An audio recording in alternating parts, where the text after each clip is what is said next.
ଦୌଡ଼ି ବାନ୍ଧିନେଲେ ମୃତଦେହ। ଲଗାଣ ବର୍ଷାରେ ଭାଙ୍ଗିଗଲା ନୂଆପୋଲ। ଶବ ସତ୍କାର ପାଇଁ ଉଛୁଳା ପାଣିରେ ଦୌଡ଼ି ବାନ୍ଧି ନାଳ ପାରି ହେଲେ ଗାଁ ଲୋକେ। ଶିଳ୍ପ ସମୃଦ୍ଧ ଅନୁଗୁଳ ଜିଲ୍ଲା ବଅଁରପାଳ ବ୍ଲକ ଅନ୍ତର୍ଗତ ନୂଆହତା ଗାଁ ବାଲିସାହି ଗୋଛାୟତ ବସ୍ତିରୁ ଏହି ଘଟଣା ସାମ୍ନାକୁ ଆସିଛି।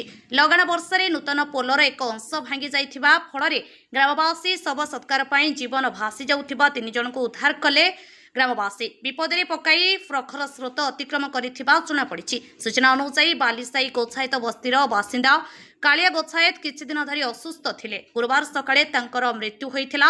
ପରିବାର ଲୋକ ଗ୍ରାମବାସୀ ମର ଶରୀରକୁ ନେଇ ଯାଇଥିଲେ। ଅନୁଗୁଳରୁ ଶ୍ୟାମଘନ ନାୟକଙ୍କ ରିପୋର୍ଟ, ଆପଣଙ୍କ ଖବର। ସରୋଜ ଗୋଛାୟତ ପୁରା ପାଣି ତ ଯେଉଁ ନାଳରେ ପୁରା ଯାଇପାରୁନଥିଲୁ, ନାସ ନେଇକି ଯାଇପାରୁନଥିଲା ଆରପଟି। ଆଉ ଘାଇ ପୁରା ଫିଟି ଯାଇଛି, ଯିବା ପାଇଁ ବହୁତ ଅସୁବିଧା ହେଉଥିଲା। ହେଲେ ବି କଷ୍ଟମଷ୍ଟ ରସି ଗାମୁଛା ଭିଡ଼ିକି ଆରପଟି ନାସ ନେଇକି ଯାଇଥିଲୁ କାଲି। ତାପରେ ମୋତେ ବି ଭସେଇ ନେଇ ଯାଇଥିଲା, 2ଟା ପିଲାକୁ ଆମର ବି ଭସେଇ ନେଇ ଯାଇଥିଲା। ସେଇଟା ଯଦି କିଛି ପୁଲ କି ବ୍ରିଜ୍ ଫ୍ରିଜ୍ କିଛି ସୁବିଧା ସରକାର କରିଦେଇତା ଆହୁରି ଟିକେ ଭଲ ହୁଅନ୍ତା। ସରକାରକି ମୋର ବେଶୀ ଅନୁରୋଧ, ସେଇଟା କିଛି ଯଦି ସରକାର ସବୁଆଡ଼େ ଭଲ ଭଲ କାମ କରି ଆସୁଛି, ଆମର ସେଇଟା ଟିକେ ସୁବିଧା କରିଦେଇତା ବୋଲେ ଆହୁରି ଧନ୍ୟବାଦ ସରକାରକୁ। ସୁଶାନ୍ତ ଗୋଛାୟତ, ଏଇ 9 ନମ୍ବର ୱାର୍ଡ଼ର ହରିଜନ ସାହିରୁ ଆମ ଭାଇ କାଲି ଜଣେ ନଷ୍ଟ ହୋଇଗଲେ।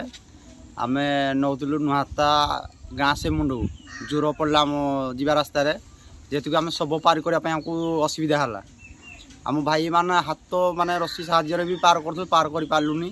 କାରଣ ରସି ସାହାଯ୍ୟରେ ପାର କଲା ପରେ ପାରୁନୁ, ଯେହେତୁ ଆମର ପିଲା 2-4ଟା ଭସେଇ ନେଲା ଜୋରରେ। ଆମର ତଥାପି ଚେଷ୍ଟା କରି ଆମ ଭାଇ ସବୁଙ୍କୁ ପାର କଲୁ।